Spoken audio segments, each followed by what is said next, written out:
Karibu mpenzi mtazamaji wa Nebuye TV. Karibu katika channel yako pendwa Nebuye TV, tuko tunaangazia makala ya bata. Kwa siku ya leo, kama unaangalia katika skrini yako hapo, tutazungumzia umuhimu wa bata kuwapa majani ya mpapai. Hayo ni majani ya mpapai, sio majani ya kawaida yale mengine ambayo tushazoea kuwa tunawalisha bata. Kuna umuhimu sana. Kikubwa naomba uweze kusubscribe, uweze kulike, uweze comment na kushare. Na kitu kingine mpenzi mtazamaji, niweze kushauri pia uweze kutufuatilia katika playlist zetu mbalimbali ambazo zipo katika channel yako hii ya Nebuye TV. Kwani tunazungumzia mada nyeti, mada ambazo zitakusaidia wewe katika kuweza kutoka kwenye hatua moja uliopo kwenda katika hatua nyingine ya mafanikio. Kama wewe ni mfugaji mwenzangu, nakuomba usitoke katika video hii. Tazama kuanzia mwanzo mpaka mwisho, kuna mambo makubwa kujifunza kwa siku ya leo. Hayo ni majani ya mpapai ambao unavyoyaona hapo. Kuna wataalamu wengi sana ambao wanashauri au wanatushauri sisi wafugaji tuweze kuwalisha bata wetu majani ya mpapai. Kwa nini? Nimeweza kufuatilia na kuweza kuuliza maswali haya baadhi ya watu ambao waliokuwa wakishauri. Wanasema kwamba majani ya mpapai, cha kwanza kabisa, yamecontain antibiotic. Yani maana kwamba majani ya mpapai ni kama dawa ya asili ambayo inaweza kusaidia bata wako kuwakinga wasiweze kupata magonjwa ambayo yanasababishwa na magonjwa ya bakteria. Kuna video zetu ambazo tumeweza kuzitoa ambazo zinazungumzia magonjwa mbalimbali ambayo bata wanaweza kuathiriwa. Miongoni mwa magonjwa haya, kama unakumbuka, ni magonjwa ya mfumo wa hewa na magonjwa ya bakteria. Kwa hiyo majani ya mpapai, wanaposema wataalamu kwamba majani ya mpapai huwa yamecontain antibiotic, yani yana dawa ambayo yanazuia mabata wako wasiweze kupata magonjwa mbalimbali, mfano magonjwa ya tumbo, unaona, mfano kama magonjwa ya mfumo wa fahamu na magonjwa kuharisha. Kwa hiyo inabidi uweze kujiwekea na tiba. Kama majani yako ya mpapai unavyoyaona katika skrini yako hapo, yako vizuri, yako safi kabisa. Kwa hiyo bata wako inabidi uweze kuwawekea na pia uwekea na tiba. Walau kila mwezi bata wako waweze kupata majani ya mpapai uwalishe, kwa sababu utawakinga bata wako dhidi ya magonjwa ya tumbo na kuimarisha mifupa na misuli ambayo bata wanaweza kuwa na changamoto wakawa nayo baadaye. Kwa hiyo hii inasaidia sana kwa sababu ya kitu kimoja. Kuja kuangalia bata wetu wanakula vyakula mbalimbali, wanakula matope, wanakula michanga, wanakula vyakula mabaki ya vyakula ambavyo sisi tunawapa. Kwa hiyo wanacontain wadudu wengi katika mwili wao. Kwa hiyo kuepusha changamoto hii na kuweza kuwatibu bata hao kwa njia ya asili, unawapa majani ya mpapai. Kwa sababu majani ya mpapai ni salama na ni kinga, na kwa wao unaongezea.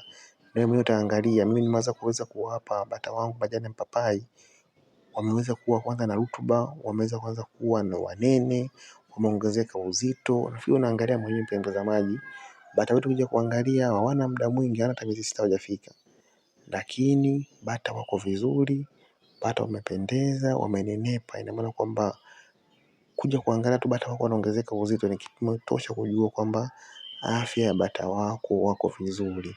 Na siri kubwa mimi nakufundisha leo, majani ya mpapai. Kama unavyoangalia hapo, ili uweze kujitahidi sana majani ya mpapai uweze kula yote. Hapo kikubwa ni kuweza kuwa kuna mbinu mbalimbali. Mbinu ya kwanza, unapokuwa unafungulia bata wako, kwanza usiweke chakula chochote. Wawekee maji kama kawaida, pia wawekee majani yao ya mpapai.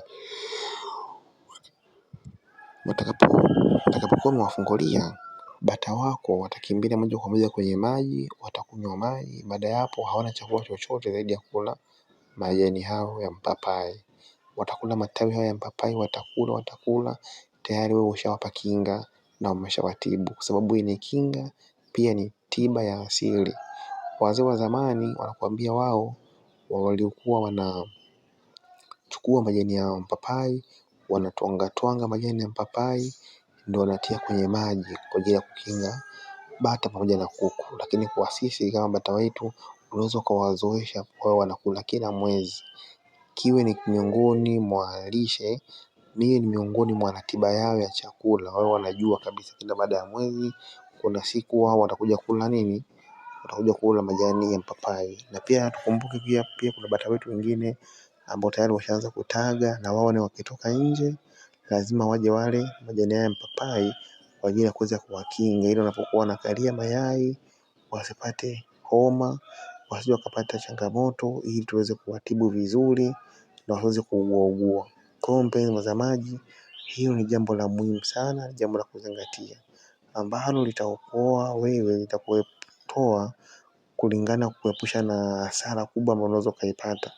Ina maana una matarajio ya kuweza kumiliki bata 200, bata 300, lakini umiliki huu wa bata 200 au bata 300 bila kuweza kuwa na mpango mkakati mzuri wa kuweza kutumia njia ya asili katika kuwakinga bata wako dhidi ya magonjwa na kuwatibu magonjwa kwa njia ya asili, ina maana kwamba utatumia gharama kubwa sana kwenye ununuzi wa madawa, na hii itapelekea wewe kutokuona faida. Kumbe ni kitu kidogo tu ambacho unaweza kukifanya ili kuweza kupata faida maradufu bila gharama yoyote.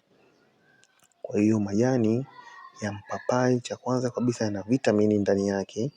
Kuna vitamini A, kuna vitamini C ndani yake, na pia kuna vitamini E ambayo hii inasaidia hata bata katika kuongeza uzito, na bata kuongeza nyama, na pia bata kuweza kupata hamu ya kula.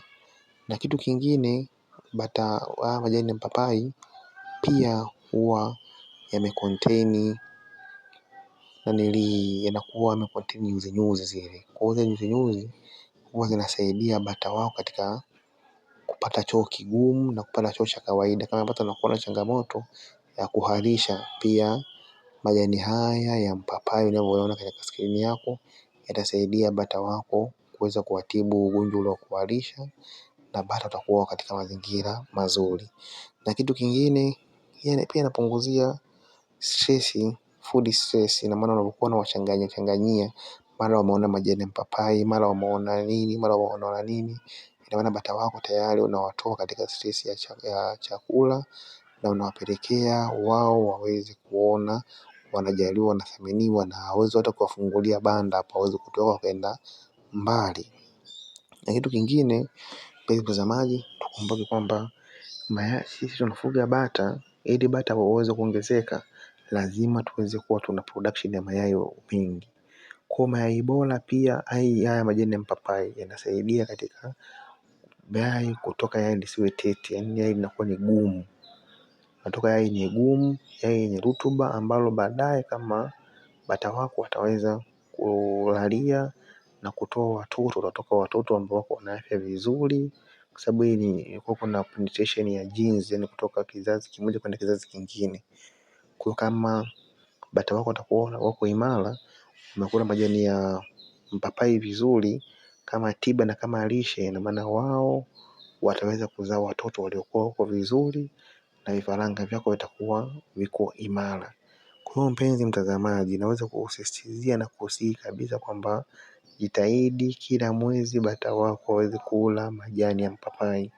Kama una jirani yako, muombe majani ya mpapai, fanya mazingira kuweza kupata majani ya mpapai, kuweza kuwalisha bata wako, kwani watasaidia katika kuepusha gharama za matibabu, na pia itasaidia kuwakinga bata wako wasije kuja kupata magonjwa mbalimbali ambayo yanaweza kupelekea wewe ukaja ukapata hasara. Kwani tukumbuke tunasema kwamba kinga ni bora kuliko tiba, na kinga ya asili ni bora zaidi kuliko kinga hizi za kisasa, kwa sababu kinga za asili hazina gharama yoyote. Gharama ni wewe mwenyewe tu kutoka kutumia nguvu yako kwenda sehemu moja kwenda sehemu nyingine, na pia inakuwa ni salama zaidi kwa sababu inakuwa haina gharama, na pia ni salama, maana kwamba bata wako wanakula huku wanafurahi. Na maana kitaalamu tunakuwa tunasema unatibu katika mfumo wa organic, sio inorganic, na maana natural. Kwa hiyo mpenzi mtazamaji, sisi viongozi wa Nebuye TV tutaendelea kutolea makala mbalimbali na kuelimisha wafugaji wenzetu Hii na wewe uweze kufikia mafanikio kama sisi ambao tumeweza kufikia, na utaona hatua kwa hatua mbalimbali ambazo zitakusaidia ili wewe kuweza kufikia mafanikio hayo. Mpenzi mtazamaji, tutakuacha bila kutoa namba zetu za simu kwa ajili ya mawasiliano, ushauri, na kama una dukuduku na kama una kitu ambacho haujakielewa kwenye video hii, na kuomba uweze kunicheki kwenye namba zangu ambazo ziko hapo. Nitakusaidia tuweze kuelimishana.